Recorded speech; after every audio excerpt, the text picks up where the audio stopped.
Yeah. Blackjack. Life is like a game of cards. It's not what you dealt, but how you play it. Yeah. Blackjack. To play each situation correctly. I remember they used to laugh at a brother.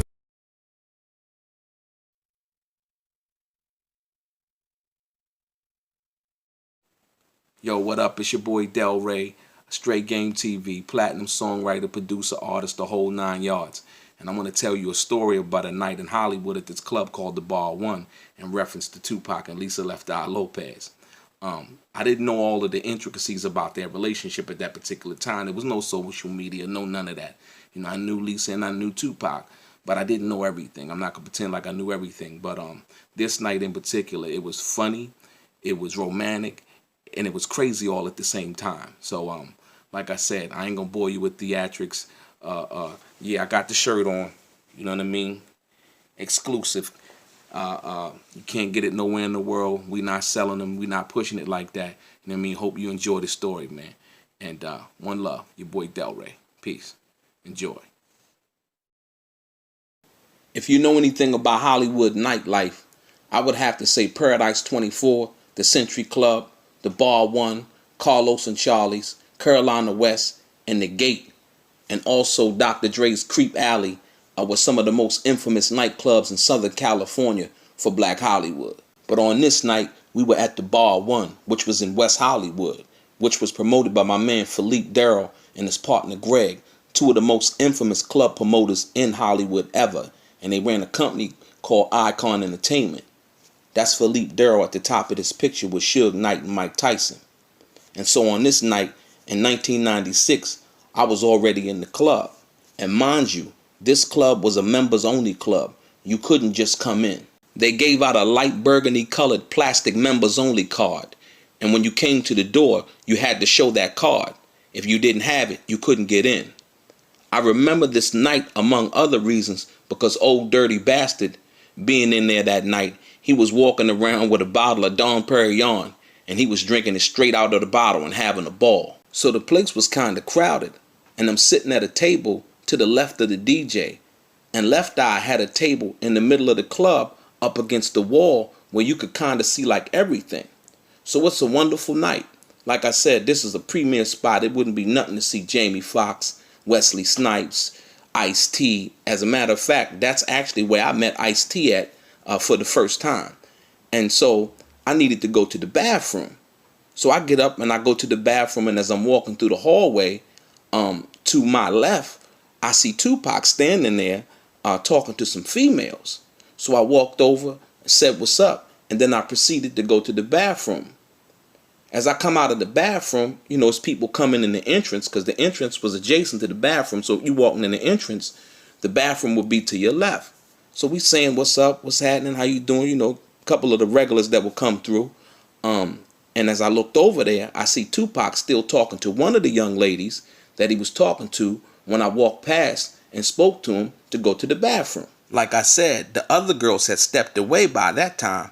And that's when I see Lisa Left Eye Lopes walk up and step in between Tupac and the young lady that he was talking to, kind of nudging the girl out of the way. She didn't push her, but she did nudge her with her body as she stepped in between them. So the young lady that was talking to Tupac tapped Left Eye on her shoulder as to get her attention. You know, one of them petty taps. Like, "Excuse me, bitch, but didn't you see me just talking to him before you came up here and rudely interrupted us?" And that's when Left Eye went off. She turned around and started putting her fingers in the girl's face and said, "Don't you put your motherfucking hands on me. Don't you know who I am?" And that's when the young lady's friends came up and started, you know, pulling her backwards and pulling her back. And Tupac grabbed Left Eye by her arms, standing in front of her, and he starts walking her backwards as to remove her from the situation, talking to her, trying to calm her down. So that's when the young lady who was talking to Tupac and her friends, they grabbed their coats and their purses and stuff, and they rush out the club. You know, security and them, you know, kind of became alarmed at what they was doing because they were moving hastily, you know. And that's when I looked over there towards Tupac and Left Eye, and, you know, Left Eye looked like she had calmed down. It was like a minute or two later, like 2 or 3 minutes. And then that's when you see Left Eye make a bolt for the door. So she like, runs out the door. She like run past us because we standing in the hallway, like I said. And so we walk outside, and behind her, and like see what's going down, because it looked like she was trying to chase the girl or whatever. I would say a couple of minutes later, I wouldn't say Tupac chased her, but a couple of minutes later, Tupac comes out the door, and he said, "A nigga can't have a good time. I ain't here for no drama. I came here to have a good time." By this time, Left Eye standing on the sidewalk crying, and Tupac walks up to her and hugs her and asks her was she all right. And she said, "Yeah, other than that bitch all up in your face." I was like, wow. For me, I personally didn't know that she felt that way about Tupac. It was clear that she felt a little bit more towards Tupac than Tupac felt for her in that way, when you seen the altercation go down. Because he was kind of like calm, but she was tripping, and, so I didn't know what to make of that. So a lot of people today would say that they knew Left Eye felt that way about Tupac based on videos and interviews that have surfaced, after his and her death. But at that particular time in 1996, I didn't know. And I don't think anybody would have known other than the people who were in her immediate circle. Unless you were there that night to see her love and concern and jealousy on full public display, I would have never known it existed between Tupac and Left Eye. It was also clear that night that Left Eye had a couple of drinks up in her, meaning she was tipsy. It was funny and romantic nonetheless.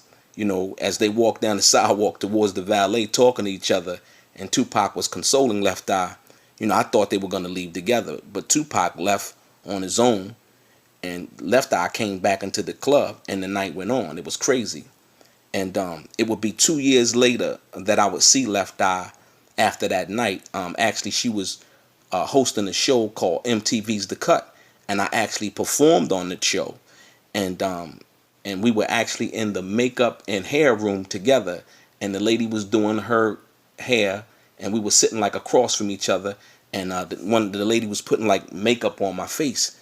And so we actually talked about that night, at the bar one, and it was crazy. Like I said, she was a sweetheart, man, like really, in person. And that's when I found out she was actually a Gemini too. So yeah, your boy Delray, rest in peace, Left Eye and Tupac, straight game.